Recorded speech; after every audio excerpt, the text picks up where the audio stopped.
Welcome back to ChessBox Worldwide. Today I bring you an impressive game played between Ortega Amarelle Mariano from Cape Verde and Tchouka Yakini from Togo in the 45th Chess Olympiad 2024 Budapest Hungary round 2 between the Cape Verde and Togo match. Ortega Amarelle Mariano, who lives in Cape Verde, is originally from Cuba, is an international master and ranked number 1 in Cape Verde with a FIDE rating of 2453. He has won Cape Verde Championship 3 times.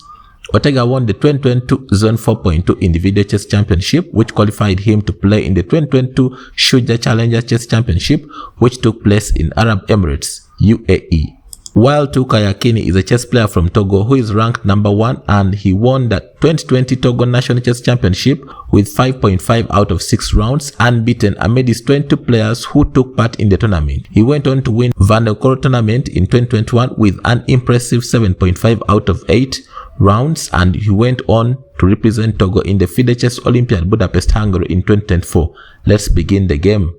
Ortega from Cape Verde played knight f3 and Yakini from Togo played d5, g3. This introduces us the King's Indian attack.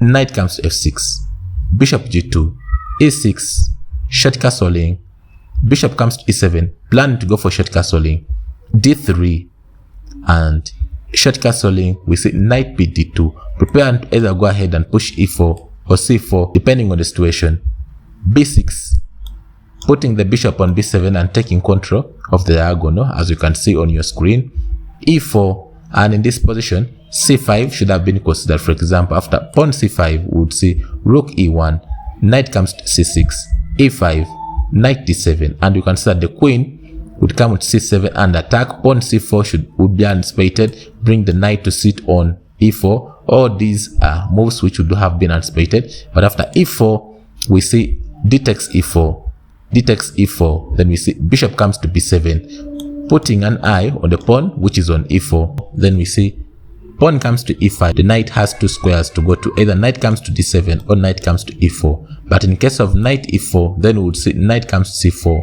queen takes d1, rook takes d1, knight c6. In case of any knight attacks, then the knight could go to c5. Let's go back. After e5 we see knight comes to d7, attacking the pawn which is on e5. Then we see queen comes to e2, defending the pawn and also preparing to bring the rook to d1. Also pawn comes to b3, putting the bishop on b2. So we see knight comes to c6, attacking the pawn. Now rook comes to d1, opening up a square for the knight to sit, and also putting an eye on the queen which is on d8. Queen comes to c8, then we see h4, and now we are seeing that knight is going to come to f1, knight can come on h2, knight can still sit on g4, then launch a very dangerous attack to the king side. We see rook comes to d8. In this position, knight c4 should have been considered, but however Ortega played b3, and now we see pawn f5. Instead of pawn f5, knight takes e5 should have been considered, and after knight takes e5, knight takes e5. In case of queen takes knight, then bishop could come on f6, pinning the queen and also winning the rook which is on a1. Let's go back. After b3, Yakini played a5, and after bishop comes to b2, f4, knight e4. a3 doesn't make any sense because the bishop can still come to c3. So we see a takes b3, a takes b3, rook takes a1, rook takes a1, h6, and now we see bishop comes c3, trying to control the b4 square. Knight comes to c5, but however bishop b4 should have been considered. So we see knight c5, and in this position played knight comes to d2, but however knight f6 should have been considered, and after g takes f6, pawn takes f6, bishop comes to f8, b4, attacking the knight, knight comes to d7, queen c4, plan to bring the queen on g4 and attack the king, rook e8, queen g4 check, king h8, rook d1, knight comes to d8, b5, bishop takes, knight c5, and now stopping any bishop advances to the square which is e4. So now we would see queen h5, bishop is going to drop to d2, attack the pawn which is on h6, and I can tell you this game gives white a huge attacking advantage. Let's go back. knight c5. IM played knight d2. And after bishop comes to f8, open up squares where the knights can fall. b4, attacking the knight. Knight goes back to d7. b5, knight comes to e7. Knight e4. Knight comes to d5. Bishop d4. Knight c5. Bishop takes, and then now bishop takes. In this position, pawn c4 should have been considered, but he played rook comes to d1. And after bishop comes to e7, knight comes to d4. Queen a8, trying to emphasize and get rid of the bishop, which is on g2. Queen comes to g4. Now you said the queen is very ready to support the attack of the king side. In this position, h5 should have been considered. For example, after h5, then we would see queen takes h5, knight comes to f4, g takes, bishop takes, and after knight comes into c6, bishop takes, then bishop takes c6, rook d1, and after queen takes d1, queen comes to f4, queen d7, bishop comes to f8, then now we see queen takes c7, queen takes c2. At least this would be an equal game and it will be promising to play. But after queen g4, Yakini played king f8. In this position, I am played rook d3, but however, king h2 should have been considered, and after knight comes to b4, attacking the pawn and also opening up the rook. Let's go back. King f8, I am played rook d3, trying to bring the rook and attack the king. So in this position, Yakini played knight b4, which was an inaccuracy. Let's go back. However, an interesting knight f4 should have been considered. And in the case of queen takes f4, then we'll see rook takes knight. And after rook takes d4, queen a1 check, attacking the king and also attacking the rook, which is on d4. And I can tell you, black would be winning this one. Let's go back.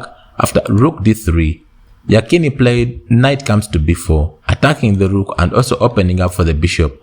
In this position, Ortega played knight takes e6, checking the king and also willing to take the rook, at the same time planning to open the king side. So we see f takes e6, and now we see rook f3 check. So king has two squares where it has to go. Either king goes to g8 or king goes to e8. But however, in the case of king goes to g8, then queen takes e6 check, king comes to h8, queen takes h7, and after bishop takes e4, rook a3, giving up the rook, and after rook d1, giving up the rook. In case of queen takes rook, then the queen could take the rook, which is on d8, so we see rook d1 check, king h2. In case of queen takes a3, then this would be winning on the spot because of queen check, and after king h7, bishop takes bishop check, g6, queen takes g6 check, king goes to h8, queen h7 check would be checkmate. Let's go back. Rook f3, Yakini tried king e8, and in this position, Ortega revealed why he scored Cape Verde's #1. He played queen takes e6, and in this position, the knight which is on e4 is hanging, but is untouchable. In this position, black would try to survive longer in the game, play rook check, and after king comes to h2, bishop comes to d5, queen g6 check, king goes to d8, queen takes g7, c5, rook f7, bishop takes f7, queen h8 check, and after bishop e8, knight comes to f6, opening up to attack the queen and also taking the two bishops. In case of queen takes, then also queen takes the bishop, which is on e7. This would be a promising game.